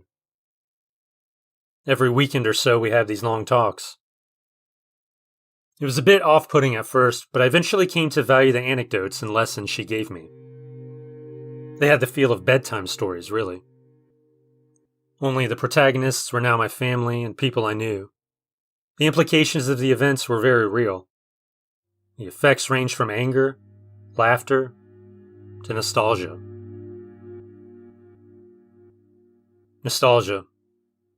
That's what I first felt when we talked about the old house. That building which has seen many changes lately in ownership and purpose. That building which is always closed and evacuated exactly after 10 p.m. That building with an old rusty plaque that dates back to 1810. That building was where I lived for most of my childhood. When I found out that many locals thought it a haunted place, I was confused. My days as a child roaming its halls and corridors, whose height was unlike any house I have ever seen, were quite normal and very fond to me. I had no memory whatsoever of anything paranormal taking place, not even the classic friend that was but a product of my imagination thing. Doubtful and sometimes mocking faces were the reaction to my uneventful experience. I just ignored the matter up until my mom brought it up at one of our talks. I asked my mom, "Did anything strange ever happen to you or my brothers?" Nothing ever happened to me. And then my mom started from the very beginning. We arrived at the old house when I was about 6. Mom had truly struck a good deal. We would get to live in the ground floor of this massive, 2-storied beautiful house and pay a small rent if we agreed to help the cleaning lady with the first floor once a month. Maybe it was too good a deal to be true, actually. The owners didn't care to mention it, but others warned Mom of the danger. Hair being pulled by an invisible hand, footsteps on the upper floor, knocks on windows whose maker never showed up, stuff out of place, stuff like that. Those were boringly common tropes about haunted old places, and people love to talk even when they never visited the place themselves. So my mom decided to take the offer, although not without a certain degree of dread. As papers were being signed and furniture being moved, something happened. A neighbor, an old lady that had, as Mom vividly recalled, the habit of looking behind you when talking to you, said, "You'd best be mindful of the girl. She's a devilish one, no two ways about it." And then the neighbor told the tale of a little girl that was buried within one of the walls of the house. Apparently she had an accident, and, as a weird custom had it, she was made part of the building, so as to make it stronger. As far-fetched as it seemed, my mom took note, perhaps out of fear for this crone-looking figure. My mom went to the building all by herself, directly to what would be our washing room. She faced the wall inside of which this girl was supposedly lying, and she said a prayer. She whispered straight to the white, now yellow, peeled-off surface. "We mean you no harm. We just want to live here like a true family, so please don't do anything to hurt us." After that, Mom left our fanciest platter with some candy in front of the decaying wall, as well as a couple of votive candles. Our very first days at the old house have disappeared in the mists of our memory. If anything scary ever happened, it would have had to be so minor that it was eclipsed by all the great times we had. My mom always kept the girls' platter full of candy and desserts. Whenever she bought or baked something sweet, a bit of it went to the platter. Who would have imagined that I had to share with a ghostly presence? And that seemed to be the end of the otherworldly chapter. But, as we reminisced about the important things that transpired at those 6 to 7 years we spent at the house, weird anecdotes started to come back to my mom's memory. Since the old house was quite large, it became sort of a hot spot for both my mom's and my big brother's friends. We would have these big, albeit chill, parties every month or so. On one occasion, my brother threw a party in his own living room. Yes, the building actually had an entirely separate and independent small wing. It was late at night. Dudes and gals were dancing to my brother's DJ skills, but then someone came near to talk to him. It was a friend of his, and he claimed to have seen a kid using the rusty creaking swing that was beyond my brother's place. He went to take a look from the window. The structure of the contraption could be barely made out. Indeed, the seat was moving to the constant creaks, but it was empty. My brother went out to the empty lot I used as a playground during the day. It was completely enclosed by tall, abandoned buildings, so at night, the place looked as dark as some beast's throat. He called out. No answer was made, and the creaking slowly halted. My brother decided to go look for me at Mom's wing, meaning the main wing of the house. Once inside, he told Mom that the empty lot was a dangerous place for a kid to play at during the night. She was weirded out. Dear, your little brother has been sleeping in his room since your friends arrived. My brother couldn't believe it. Together they went to pay a visit to my room. I was asleep, snoring. And who was the kid my friend saw at the swing? I saw the thing moving on its own, I swear. Needless to say, the party moved to the main wing, away from that lot. So I asked my mom if she ever saw this kid. She said she didn't see anything at all. But she did start to remember the time an aunt of hers came to the old house while we were away. Now, the main entrance to the house has practically stayed as it was during my childhood. A big 2-piece black metal gate that was opened using a remote. Was how cars came to a narrow garden and then entered the garage. The gates had a metal netting at the bottom and it reached low enough for anyone to clearly see the feet of people standing on either side. It was a pretty cool feature. As a kid, I liked to try and spot whoever dared to use the doorbell. This very doorbell was no doubt relentlessly pressed by one of Mom's aunts at a certain date. Apparently she wanted to ask about a piece of gossip she heard. A pair of feet wearing kids' shoes greeted her through the netting some minutes in. "Hi dear, is your mom home?" The voice of a little kid gave a sharp, "No!" "Well, would you mind letting me in? I'll wait for her. When is she coming back?" The person on the other end said that he didn't know. "I'm locked up. I'm all alone. My mother left me here and I can't get out." The woman felt pity for the child and decided to stay put until my mother came home. Soon my mom arrived in her old crimson Cherokee. She gave a honk when she saw her aunt and they both entered the old house. My aunt asked her how she could leave her child like that, home alone. He was very sad. My mom suddenly stopped and frowned. "What are you talking about? He was with me all along." The trunk opened and there I was, playing with some toys. My grandaunt grabbed me by the hand and touched my face. She was getting more and more pale by the second.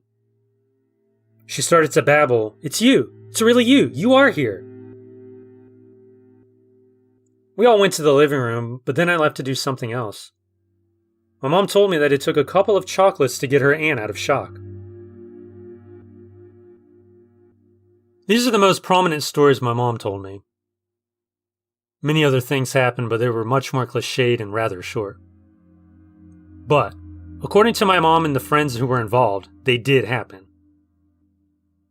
And, as if that wasn't enough, you've got some facts. The old house has never again been used as a house.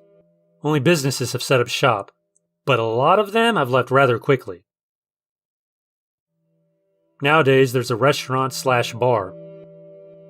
I've heard stories that point to something weird taking place. At 9 p.m., all the patrons are asked to leave, even during weekends. That's right. Keep in mind that most businesses of that kind make a lot of their profit during these crucial hours.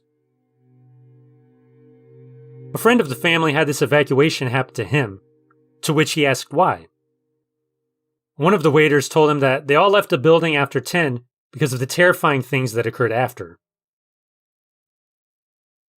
Let's not forget that the house is at least 200 years old. A faded plaque at the front says that the building is meant to honor some local cavalry unit of the Revolutionary War. Frankly, I don't know what to think of all this.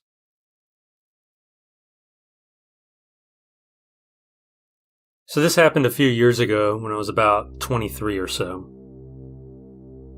A small group of my friends were all interested in the paranormal, and they often went ghost hunting. And more often than not, they came back with nothing. I, on the other hand, didn't really believe in the paranormal, or I thought there was a scientific reason behind all of it. So, one day after we were chilling at a local arcade, my friends wanted to go ghost hunting again.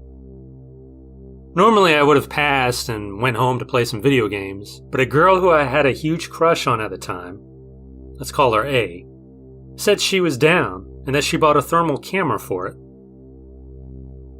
So, wanting to be around her more, we set off for the night hunt. We drove for about 15 minutes until we reached our destination. We parked in a Subway parking lot. There were about 6 to 8 of us. There was myself, A, her best friend at the time, C, and the rest I didn't know that well. After we parked, it took us about 5 minutes to reach the local church. We had to cut through their parking lot to reach a little wooden gate.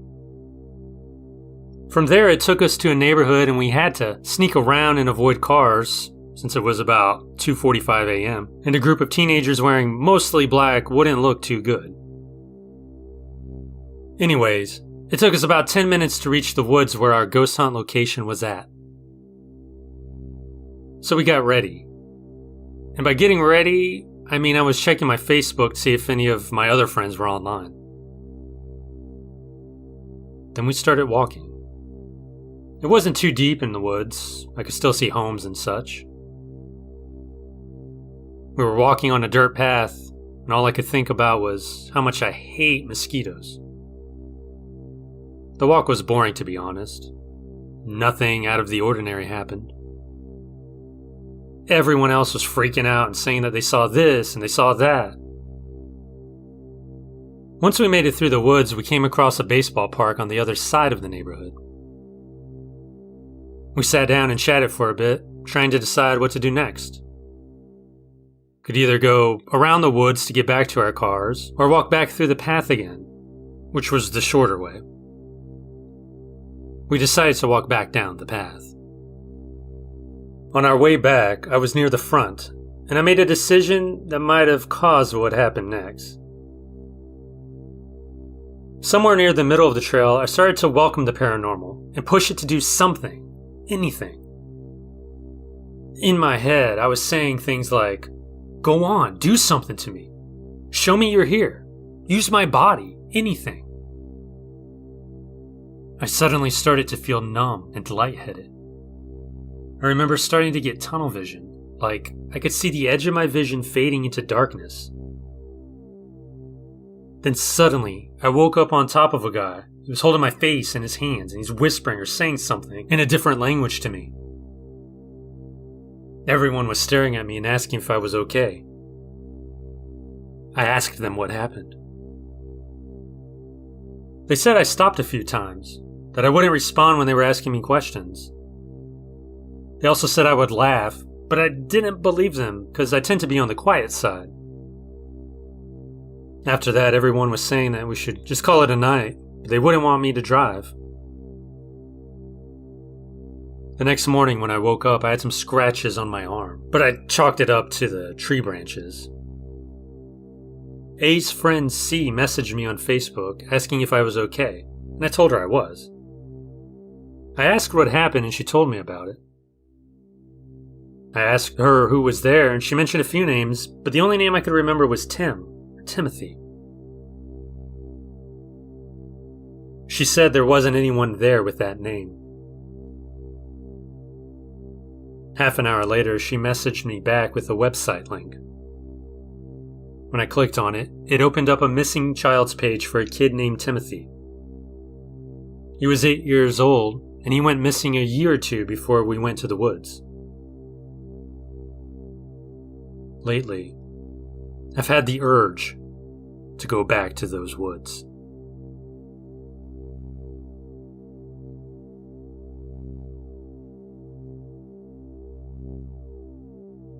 Had I not experienced this firsthand, I would have totally not believed it. As it is, I have no explanation for it. 3 years ago, around this time actually, I was sharing a studio apartment with a friend.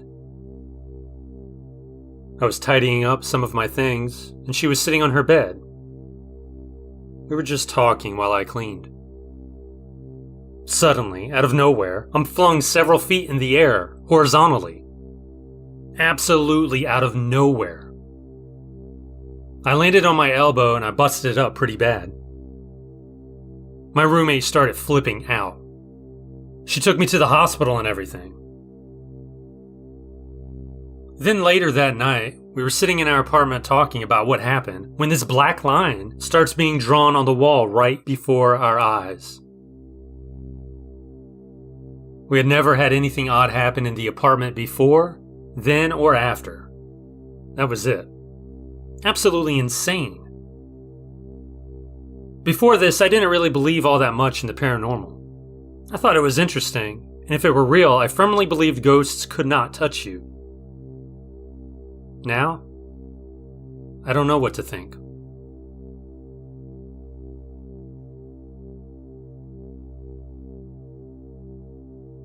So this is a true story. It actually happened to my mom.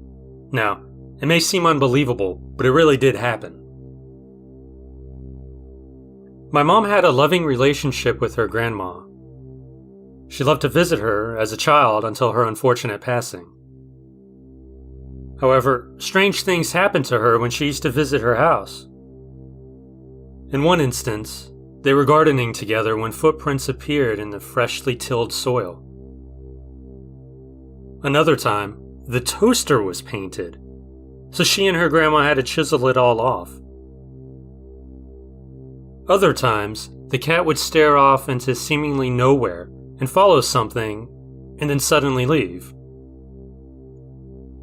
Another time, there was vacuuming in the neighbor's house while the neighbors were gone. When they went to investigate, nothing was there. And once, there was a knife stuck into the side of the doorway. Now all of this seems really, really strange to me, and I half believed it. Until now. My mom's aunt moved into this house after my mom's grandma had passed. Then my aunt passed away recently, unfortunately. So my mom helped her uncle sell the stuff by holding a garage sale. During the sale, my mom suddenly saw this white rocking chair. There was a small boy, around 10 years old, rocking in the chair very hard. So my mom walked by and said something like, "Having fun in that rocking chair?" To which he looked at her very angrily and then replied, "It's haunted." My mom laughed and said, "Really? How do you know?" Little boy said, "It's haunted. I can feel it." He then walked off, and later my mom couldn't find him. It was as if he disappeared. She asked one of the other people helping if they saw the boy, and they said no. That was reasonable. There were a lot of people there. My mom then asked where the white rocking chair was from, and they replied, "What chair?"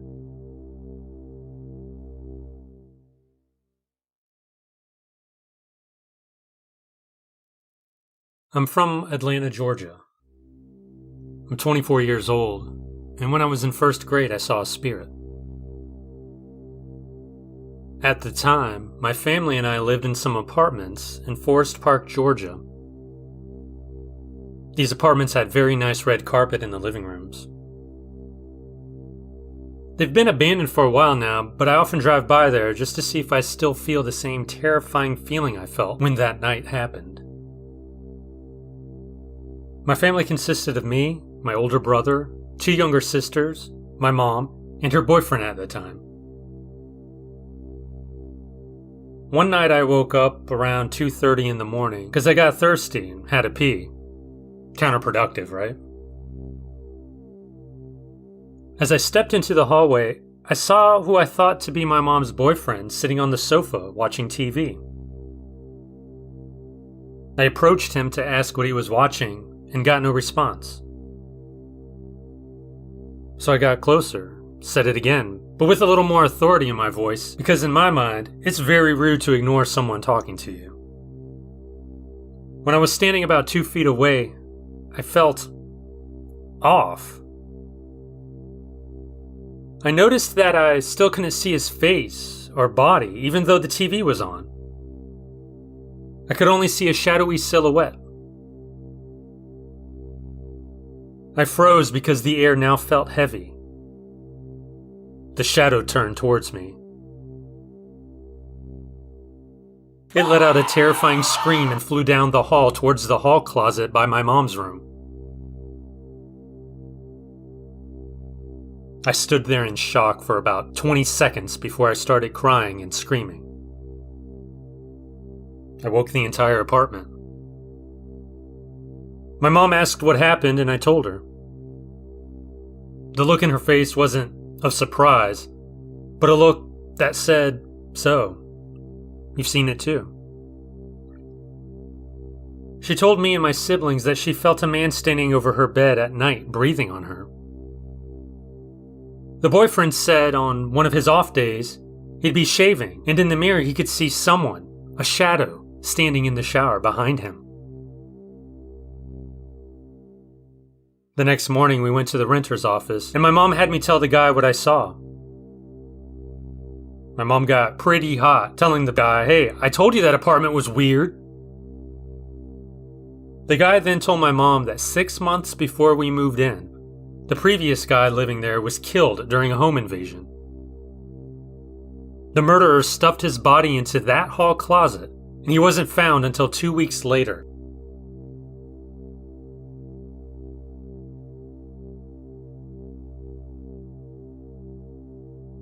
We moved into another apartment when I was in 3rd grade. My family and I stayed on the bottom floor. My older brother and I shared a room. My bed was next to the window. I never opened the window because I was afraid of seeing people walk by at night. One night, however, I opened the window because I was hot. I thought I saw a lady in a white dress standing outside. But I just wrote it off as me seeing stuff and being paranoid and just being tired. Sometime later, I spent the night at my cousin's apartment. He happened to live in the same apartment building, but he was on the 3rd floor. It was a big sleepover with all my guy cousins, so we did what normal 8 to 11-year-olds did and played video games and other dumb stuff. Once everybody went to bed, that's when it happened. I slept by the window and I opened it because I was on the 3rd floor and there was no balcony. But I saw that same lady in a white dress. Outside. This time, she was trying to get me to come out the window. She kept motioning for me to come. If I had gone, I would have probably died or been severely injured. She kept trying, slowly becoming angry. Her voice sounded like an adult man, but 10 times deeper. I tried to close my eyes and pretend like it wasn't happening, but it didn't work. I could feel her get closer. I rolled over top my cousin to get to the other side of the bed. I had to get away from the window. The whole time I kept my eyes closed. Eventually I stopped hearing the voice and went to sleep. When I woke up the next morning, I had 4 to 5 scratch marks going down the length of my leg.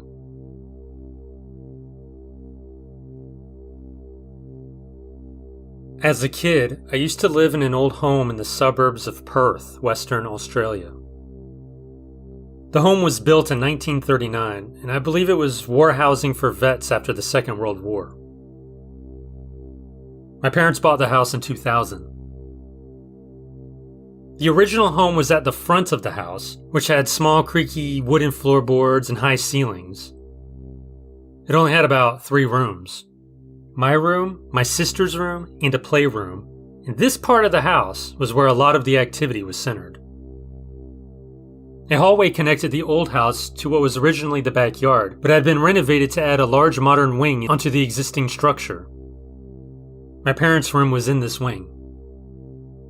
I lived there until I was about 12 years old, and my experience begins at around age 5 or 6. I started to hate sleeping in my room, and being in that part of the house in general. Every time I was there, I felt uneasy, even during broad daylight, and I had no idea why. Activity was usually focused in the toy room, the biggest room in that part of the house. Small things like toys moving, going missing, and turning on in the middle of the night when they were switched off hours prior. The first experience I had was when I was around 5. I had a vivid night terror of a dirt-covered black glove reaching out from under my pillow and attempting to grab me. When I told my parents, they seemed unbothered, although now I know this wasn't the case. This comes into play later. When I was around 7, I remember a Barbie keyboard my sister had. It turned on and played some sort of tune late at night. My sister woke me up as any kid would, and we both went and woke up our parents. When they heard what was happening, they were visibly on edge. This was not the first experience they had in that room. After some apprehension, my dad went in and turned the keyboard off. When he did that, the ceiling light wouldn't turn on. However, it worked in the morning. Another occasion involving toys happened in my room. I was around 8 years old. I had a 2008 Mummy's Gold Matchbox toy set. If anyone is unfamiliar with it, it's a battery-powered track which, once a Matchbox car runs over a button, or if the button is pushed, it activates a mummy's eyes to glow and a voice saying, "I've got you now." I was having trouble sleeping one night. I was wide awake, so I know this wasn't some hallucination. From the dead silence of night, I heard, "I've got you now." I jolted to look at the track. Its arms were moving up and down repeatedly. This was not a function the toy had. Its arms were only meant to move up and down once. After a few seconds, it stopped. I had been playing with it earlier, and I distinctly remember switching it off. I didn't sleep well that night, if I did at all. I started sleeping on the couch in the living room after this. I can recall multiple occasions in which a clock would fall off the wall, no matter where it was placed or what we used to hang it up. It fell off every time. The activity was fairly quiet for the remaining years we lived there. Basic spirit stuff like bangs, scratching noises, a cold breeze when there were no windows or doors open, dogs barking at doorways and corners when there's nothing there. We finally moved out in 2013. It was only years later when my parents told me about their experiences. They're now divorced, and they rarely agree on anything except what happened in that house. They told me the toy room used to be my sister's room when she was a baby. Baby monitors recording sounds of a lullaby player, which had no batteries in it. Or it'd be put away in a closet, only to mysteriously reattach to the crib again. But by far the most disturbing account is that of a dark figure. Both my parents woke up in the dead of night, only to see a tall, dark figure, around 6 feet tall, wearing a trench coat, standing over them. The figure disappeared after a blink. My parents only saw him once. Just talking about it still makes them feel uneasy. The part that terrifies me is their account of the gloves. The figure over them wore the same gloves, the same black, dirty gloves that I had seen in my night terror as a child.